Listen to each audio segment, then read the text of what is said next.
Hello, another video. Came here to our village sauna. This is for us in the village to use freely. Wanted to check if everything is okay here, and here's enough wood because I have some visitors coming, and I will do some food here in the evening. Here's the fireplace and maybe even put the sauna on. Yeah, so I have a very interesting knife to show. I found my oldest fixed blade that I thought I've lost already. Yeah, hello. A really kind of a surprising knife, this one. I was just going through some stuff in my parents' house and found this one. And this is a knife that I thought I've lost already, like many years ago. I've even forgot that I have this knife still. Yeah, really surprised. This is my oldest. This is my oldest knife. This is my oldest puukko, my oldest fixed blade. And I got this in a somewhere 93, 92, and I remember being really proud when I got the knife, because this was really kind of my first like a kind of real knife, like a proper puukko. Let's say I had some kids' knife before this, and then kind of like folding knives. I had Swiss Army knives and these sorts, but this was my first like puukko, and yeah, I was really happy, really proud of this, and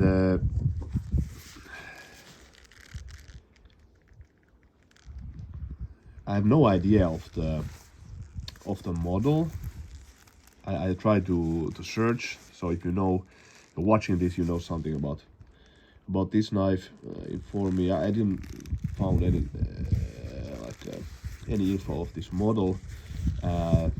It's just a simple birchwood handle. It says here the Marttiini. Yeah, this was, I found this, and this has been really like neglected, beaten, forgotten, this one.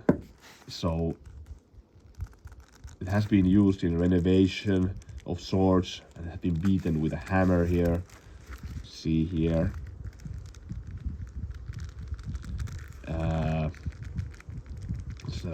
Stains of paint.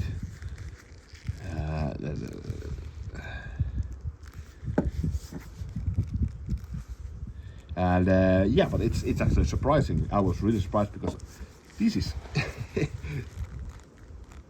is actually this has taken the beating, let's say. So one could say actually pretty impressive in that sense. So of course the edge is damaged and chipped and everything. So of course it's a kind of a high-ish Scandi grind, typical of Marttiini. Yeah, I remember I was really proud of this.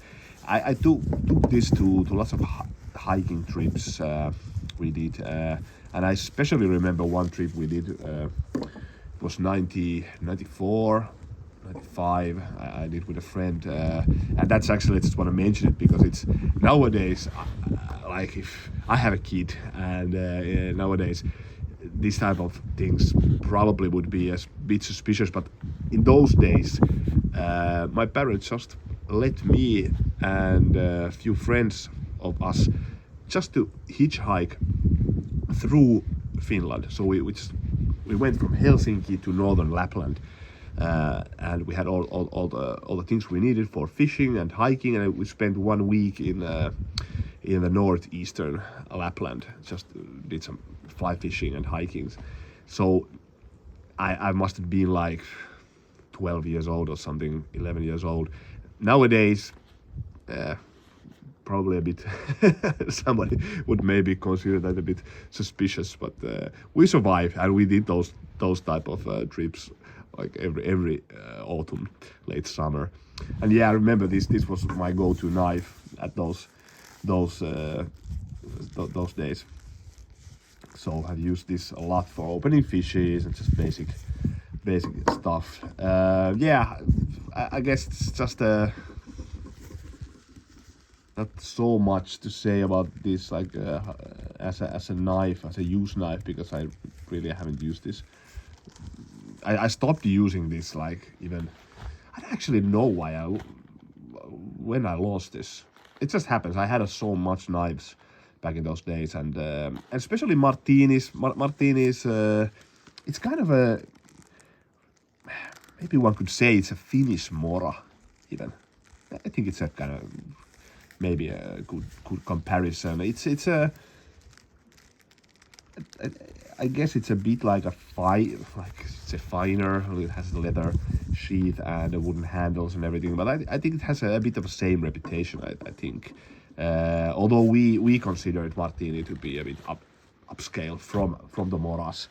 Moras were considered in Finland a really cheap knife, and also cheap in the meaning, like in a kind of a negative way also. Like I don't know, they were.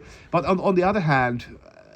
It didn't take too long, like when I was in my teenage years or something, that I really actually started to like Moras a lot. So the Mora Classic, especially because it was so cheap, and it's actually I still like a lot Mora, the Mora Classic, and the Moras anyway. So this is not trying to bash Moras. It's just Mora had a bit of a kind of a, let's say, original reputation in Finland, because Finland is also, it's kind of a maybe a kind of niche market for Mora to sell in Finland, because in Finland we have a lot of other puukko, so maybe that's why Moras also kind of weren't used so much for bushcrafting, rather only for like backup knives, or just like to be beaten up, like in renovation, etc.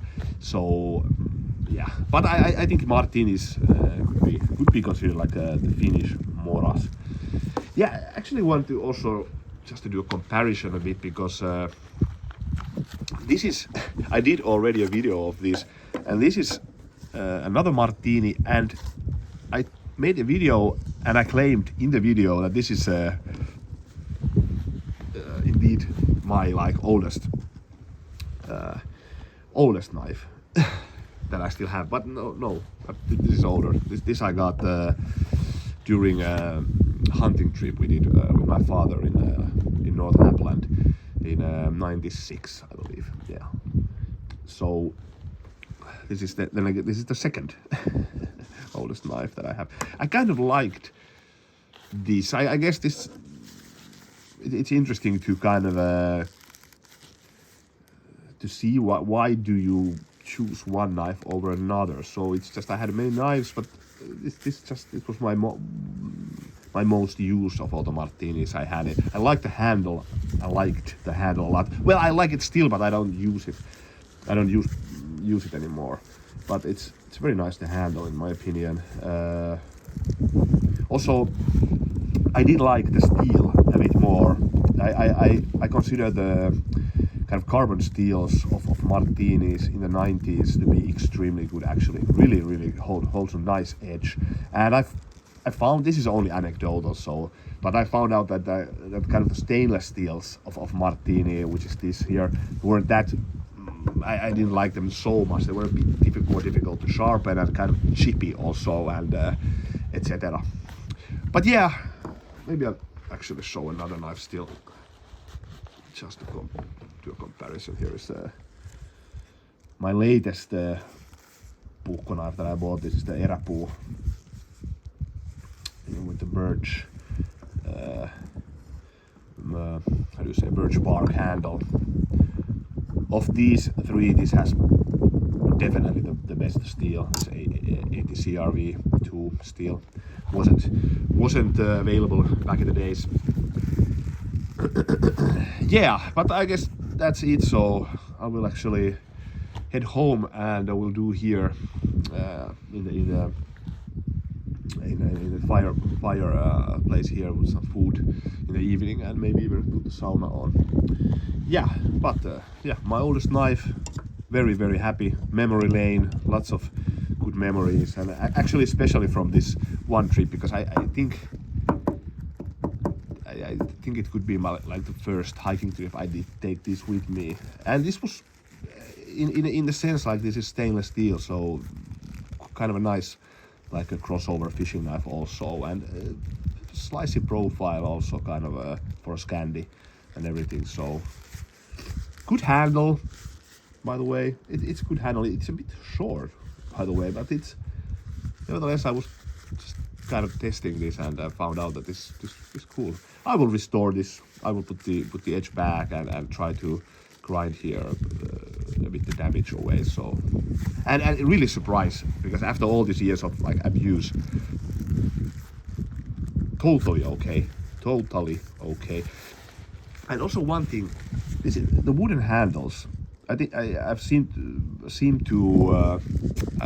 a lot of like discussion like which handle materials are the most reliable and etc. Like is micarta, is it plastic, is it, I don't know what do they use, like so many options nowadays, and G10 and ever so often like people complain wood, and of course it's not in the same league as G10, but I have to say like both of these knives, I've used this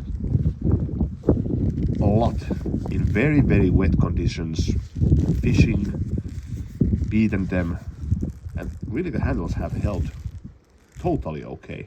I mean, no problem whatsoever. And I guess actually this knife I actually used I think a bit more, and I've batoned with this one.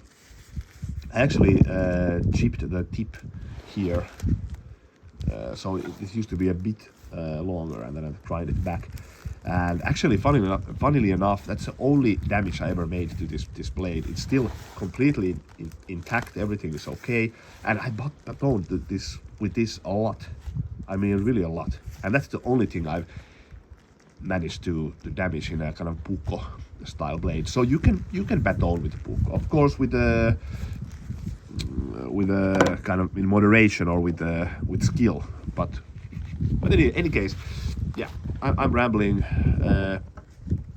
Yeah, thanks for watching. See you later.